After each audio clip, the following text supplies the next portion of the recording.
So how do you turn off the Apple Watch location? Before we get started, make sure you subscribe so you don't miss tutorials like this one. Now, on your iPhone, which is paired to your Apple Watch, I want you to open up the Watch app where you can manage literally everything regarding this, right?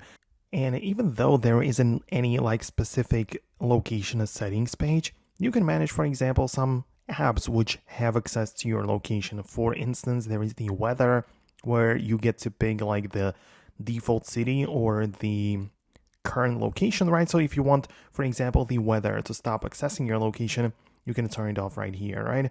So that would be one example. It also might apply to some other random apps of your device.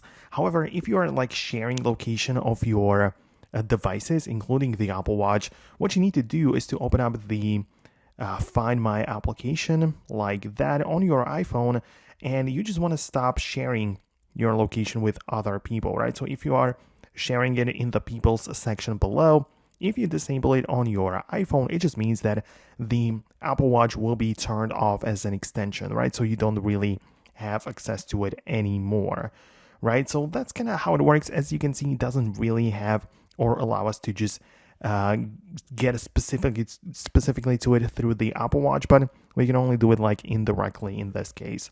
Also, for example, if you don't want to use it on some specific apps, you can delete or disable Google Maps or Apple Maps on your Apple Watch and stop your Apple Watch from accessing the location that way.